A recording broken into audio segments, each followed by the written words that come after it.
So we're going to talk a little bit about annealing. I need to anneal this piece of 22 gauge sterling silver in order to pattern it in the rolling mill. There's always a lot of questions about how to anneal sterling silver. We're going to bring this to a salmon color, and then we're going to hold it for about a minute. And then we'll wait until it's no longer colored. We will quench it, and then we will pickle it so that it comes out completely white. I'm going to just put a little mark on here with a Sharpie, because that will give me an idea of when I'm approaching the right temperature. Like that. That's a better one. I'm using an Iwatani brand kitchen torch. This puts out a very large flame, and it's a good torch all around to use, especially for a larger piece of silver like this.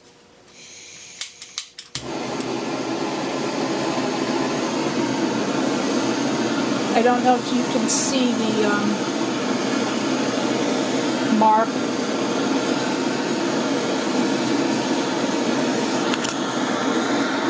I'm getting ready to disappear. And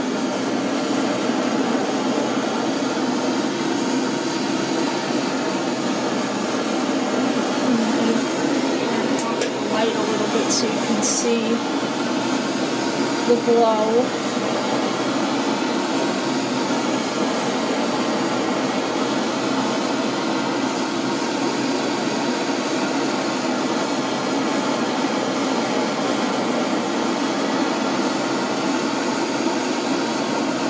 Now we're at about the right temperature, and I'm going to hold this.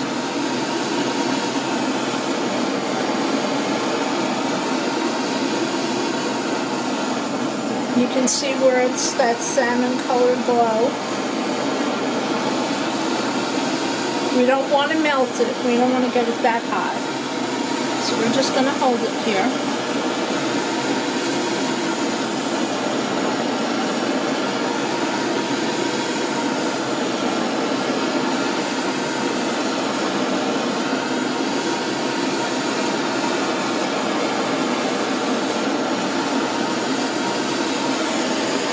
Okay, we're going to wait until this is no longer glowing.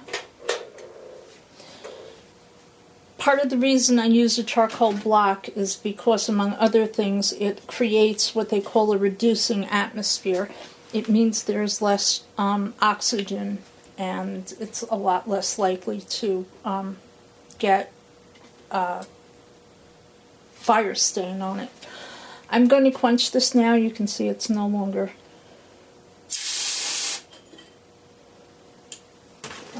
glowing, and I'm going to throw this in the pickle.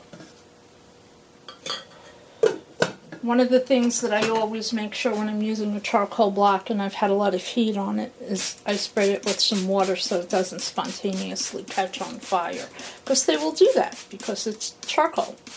Very similar to the charcoal you use in your barbecue. Okay, I'm going to pull the silver out of the pickle pot. It's been in there about 10 minutes. It's hot pickle. I use pH down sodium bisulfate. Now, as you see, this is a nice white color. It's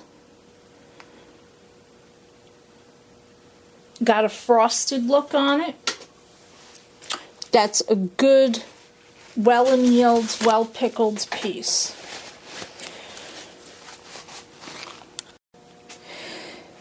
Say hello to my nice economy rolling mill. I've had this one for quite a few years. It's very similar to a lot of the economy mills that are available today.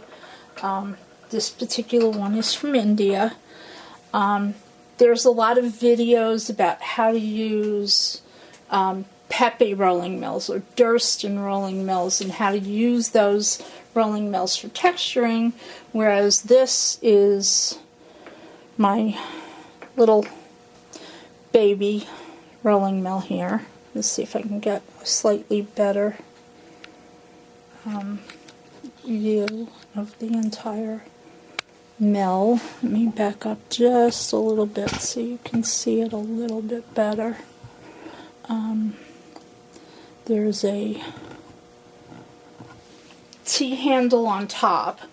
Now what I have is I'm using Metal Designz laser texture papers, Team Laser. These are available from Metal Designz Etsy store. My previously annealed 22 gauge sterling silver and a piece of 140-pound watercolor paper. Now I cut these all to fit each other, and I'm going to make a sandwich of these. You can see. Now I've previously run a piece of 22 gauge in the rolling mill, so my adjustments will be fairly easy. There should be some resistance, but not so much that I can't crank it. So let me see. It feels like I could make it just a little bit tighter. Let me see. There we go. Yeah, it's a little bit too tight, so we're going to back it off just a little bit. Maybe a quarter turn. So you want to be able to turn it,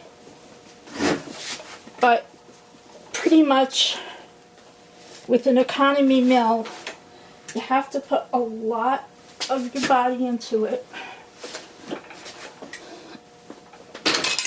And there we go. We come out the other side, and you can see what we have is very nicely, and get some good light on it. Okay, there we go. I've been trying to get a little bit less light because my studio is very lit up, so you can actually see the beautiful texture that's on here if I get it in an angle.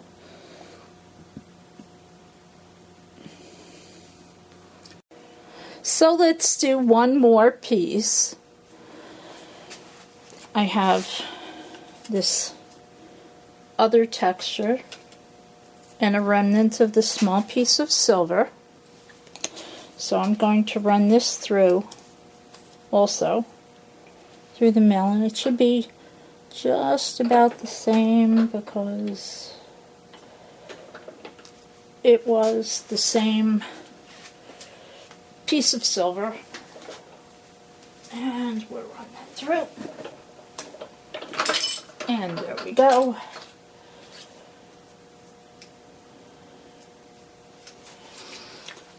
And this one I managed to do on the not shiny part. So it will show a little bit less reflect. Okay, and here you go. You can see how nicely that embosses. The other one I just did on the wrong side, so you got all the really shiny reflection, and it was really hard to tell how nice the texture was. But this one you can see, and this is the paper it started from. You can see how nice that is. And that's the same piece of silver that we started with before.